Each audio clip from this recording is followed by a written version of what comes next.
Good evening বন্ধুরা, কেমন আছো? অনেক দিন পর একটা ভিডিও বানাতে আসলাম। তো ভিডিওটা কি বলো তো, সন্ধ্যাবেলা এখন যেহেতু, তো আজকে আমার রান্না বান্নার মধ্যে রাতে রুটি করার ব্যাপার নেই, তো তরি তরকারি করাই আছে। তাই ভাবলাম আচার বানিয়েছিলাম, তো সেই আচারটা তোমাদের সঙ্গে শেয়ার করা হয়নি, কিন্তু এখন ভাবছি মানে ওই আচারটাকে একটু ভালো করে তেল দিয়ে আর একটু ভালো করে করবো, মানে তেল আচার আর কি। এবং তার সঙ্গে অ্যাড করব আমড়া। হ্যাঁ, আমড়া আর আমটা যেহেতু আগে করাই আছে, ওইভাবেই করা আছে, ঠিক ওর সঙ্গে একটু আমড়া যোগ করবো। তো আমড়াটা যোগ তো এমনি এমনি ভালো লাগবে না, ওটাকে আবার নতুনভাবে প্রসেস করতে হবে। তো নতুনভাবে কীভাবে প্রসেস করব সেইটারই তোমাদেরকে আজকে দেখাবো। তো ব্যাকগ্রাউন্ডে একটু শুনতে পাবে, কারণ আমার মেয়ে এই যে টিভি দেখছে একা বসে বসে, ওই যে দেখো। তো সেই জন্য ভাবলাম ব্যাকগ্রাউন্ডে তো ওই আওয়াজ শুনতেই পাবে, বড় মেয়ে পড়ছে। তো চলো ঝটপট বানিয়ে নিও, বায়না করতে পারে। তো চলো কী অনেকটা কাজ এগিয়ে নিয়েছি, তো ঝটপট দেখে না। দেখো এখানে আমড়াটা ভালোভাবে কুড়িয়ে নিয়েছি, দেখো এই যে দেখো, এই যে আমড়াটা কুড়িয়ে নিয়েছি। যেহেতু নরম ছিল, এখন আমড়াটা সবে উঠছে, কিছু কিছু আমরা একটু শাঁস হয়ে গেছে দেখো, সেই জন্য এইভাবে রেখে দিয়েছি। এটা একটু দুফালি করতে পেরেছি, যেগুলো পেরেছি করেছি, আর যেগুলো পুড়ে গেছে একদম ফাইনভাবে কুড়িয়ে নিয়েছি, ঠিক আছে। আর আগের যে আমটা করেছিলাম দেখো, এই যে আগের আমটা, তো সেটা দেখাবো। তো এইটা হচ্ছে কুড়িয়ে নিয়েছি। আর কতকগুলো লেবু লাগবে, এই যে লেবু এভাবে কেটে নিয়েছি, 4-5টা লেবু লাগবে। আর এই যে মশলা এখনো পেশানো হয়নি, এই যে এটা তোমার জিরে, ধনে, মৌরি, শুকনো লঙ্কা, মেথি সব আছে।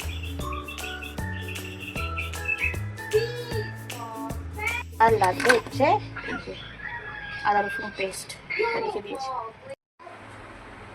তো চলো বন্ধুরা, আগে আমরা মশলাগুলো পিষে নিই। তো দেখো মশলাটা পিষিয়ে নিয়ে চলে এসেছি। দেখো ভাজা মশলা এটা, এই ভাজা মশলাটা তুমি যে কোনো এতে তৈরি মানে দিতে পারো, ঘুগনি টুকনি করলেও ভাজা মশলাটা দিলেও সুন্দর লাগে। তো এখানে দেখো একটা লোহার কড়াই, ঠিক আছে, এটা এমনি কড়াই নেই, লোহার কড়াই বলে কালো কালো লাগছে। তো এই লোহার কড়াইটাতে একটু মানে পরিমাণ মতো একটু সরষের তেল বেশি করে দিয়েছি একটু। আর এটা হচ্ছে হিং, ডেলা হিং, তোমরা পাউডার হিংটাও দিতে পারো, ডেলা হিংটার গন্ধটা বেশি স্ট্রং হয়, তো সেই জন্য এই ডেলা হিংটা দিলে তোমরা এটা ভিজিয়ে রাখতে পারো। আমার ভিজিয়ে রাখা মানে করবো বলে, এই রেসিপিটা করবো বলে তো মাথায় ছিল না, তো ওই জন্য ভিজিয়ে রাখতে ভুলে গেছি। তো এমনি ছোটো করে নরম যেহেতু, এমনি ছোটো করে টুকরো করে দিয়ে দিয়েছি। আর এটা যখন ভিজে থাকবে আচারের মধ্যে, ও আস্তে আস্তে গলে যাবে। যাই হোক দেখো তেলটা একদম টকবক করে ফুটছে, তো এর মধ্যে দিয়ে দেবো একটু আদা রসুন পেস্টটা, ঠিক আছে। তোমরা যদি ভেজ বানাও তো আদা রসুন পেস্টটা বাদ দিয়ে করতে পারো। আমি যেহেতু এটা ভেজ বানাচ্ছি না, মানে নিরামিষ করছি না, তো পেঁয়াজ রসুন যে টেস্ট করবো কেমন লাগে, আমি কোনোদিনই বানাইনি, তো ফার্স্ট টাইম বানিয়ে ফার্স্ট টাইম খাচ্ছি, তো খুবই ভালো হয়েছিল। যাই হোক, তো এটা দেখো যতক্ষণ রসুনের কাঁচা গন্ধটা না যায় একটু ভেজে নেবে। আর একটু কম পড়েছিল বলে আর একটু বেশি করে দিয়ে দিলাম, দিয়ে ওটা আবার ভালো করে যাতে না তলায় বসে যায়, তাই ভালো করা, যেহেতু এটা টকবক করে ফুটছে তো লেগে যাওয়ার চান্স থাকে, তো সেই জন্য ভালো করে নাড়তে থাকে। তো এবার আস্তে আস্তে আমি বন্ধ করে দেবো, তাই একটুখানি দেখে নিচ্ছি যে এবার বন্ধ করবো কিনা গ্যাসের নবটা। তো এইভাবে করে খাবে আচার। এটা তুমি মুড়ির সাথে খেতে পারো, মুড়ি টুড়ি খেলে, ঠিক আছে, মুড়ির মধ্যে মিশিয়ে খেতে পারো, যে কোনো আচারের দোকানে হয় আর কি, সেরকম। তো দেখো এটা অনেকটা ভাজা হয়ে গেছে, তো এরপর আমি গ্যাসটা বন্ধ করে দিব। তো একটু শুঁকে নিচ্ছি যে গন্ধটা গেছে কিনা। তো এটা রেডি। তো এই দিকে দেখো আমি করেছি, এই যে তোমার আমড়াটা মানে করে নিয়েছিলাম, গুঁড়িয়ে নিয়েছিলাম, যে আমড়াটা ছোট করে কুড়ে নিয়ে সেইটার মধ্যে নুন, হলুদ, ঠিক আছে, একটু চিনি, অল্প একটু মানে না সামান্য মতো চিনি, তো যেহেতু এটা টকটক বানাবে তাই চিনিটা দিই। আর আমড়াগুলো খুব একটা টক ছিল না, আর আমও অতটা টক ছিল না, তাই একটু বেশি করে টক বানানোর জন্য আমি আবার লেবুর রস দিচ্ছি। আর লেবুর রসে একটা গন্ধ দারুণ হয় কিন্তু যে কোনো আচার বানাতে গেলে, তাই বেশি করে এখানে 2-3টের মতো আমি লেবু দিয়েছি। ঠিক আছে, দিয়ে আবার একবার ভালোভাবে চটকে নিচ্ছি, ভালোভাবে মেখে টেখে নিচ্ছি আর কি। তবে হ্যাঁ, এটা তোমরা ভেবো না হলুদ দিলে কিন্তু কোনো কাঁচা হলুদের কিন্তু গন্ধ থাকে না, আমি নিজে বানিয়েছি তাই বলছি। এবার দিয়ে দিলাম গুঁড়ো করে রাখা ওই ভাজা মশলাটা। আর মশলাটা আমার যেহেতু বেশি করেই দিয়েছি, কারণ মশলা খেতে ভালোবাসি, মানে আচারে মশলাটা থাকবে, তবে শুকনো ভাতে তুমি ওটা মেখে খেতে পারবে, তার কারণে দেখো ভালোভাবে এটা মেখে টেখে নিয়েছি।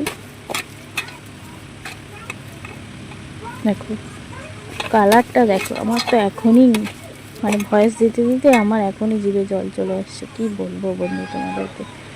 তো দেখো এরপর গরম তেলটা, যেই তেলটাতে দিয়েছিলাম কালো জিরে আর তেলটা, সেই কালো জিরের তেলটা দিয়ে দিলাম। আর দিয়েছিলাম রসুন বাটা, তোমরা দেখতেই পেয়েছো যে বানাতে বানাতে সবই বলেছি। তো এটা একটু যেহেতু গরম, তাই আলতোভাবে আলতো করে করে করে এটা মেখে একটু রেখে দেবো। তারপর ওই পুরনো যে আচারটা বানিয়েছিলাম সেটাও এর সাথে এবার মাখিয়ে নেব। তো দেখতে পেলে এইভাবে আচার বানাতে পারো বাড়িতেই, একদম যেরকম দোকানের স্টাইল হয়, দোকানের স্টাইলের মতোই বানিয়ে ফেলতে পারো। তো এর আগে আমি শুকনো লঙ্কা দিয়েছিলাম, তো সেই শুকনো লঙ্কাও এর সঙ্গে আছে। তো এই যে এত সুন্দর করে এবার সবটা পুরো মাখিয়ে নিচ্ছি। হাতে করে দেখো, চামচে করেও মাখানো যায়, বাট আমি এইসব মাখানোর ব্যাপারটা না হাতটাই বেশি ইউজ করি, তাতে টেস্টটা বেশি ভালো হয়। কেন সব জায়গায় তাহলে রাখতে পারি, চামচে করে অভ্যস্ত নই। যারা চামচে অভ্যস্ত তোমরা চামচে করেই করতে পারো, আমি হাতে অভ্যস্ত তাই হাতে করি। তোমরা পারলে এখানে গোটা রসুনও অ্যাড করতে পারো, যারা রসুনের ফ্লেভারটা বেশি চাও। আমি রসুন গোটা অ্যাড করলে হয়তো আরও ভালো হতো, কারণ আমি পরে যখন খেয়েছি রসুনের ফ্লেভারটা একটু কম কম লাগছিলো, তখন মনে হচ্ছিলো যে গোটা রসুন থাকলে হয়তো ভালো লাগতো। তো এই দেখো কেমন হয়েছে, পুরো দোকানে আচারের মতো না? তো ভালো লাগলে অবশ্যই চ্যানেলটা আমার লাইক শেয়ার কমেন্ট করো এবং সাবস্ক্রাইব করতে ভুলো না, যেন আরও ভালো ভালো রেসিপি এই চ্যানেলের মধ্যেই আছে এবং ব্লগও তোমরা দেখতে পাবে। তো ভালো থেকো, টাটা।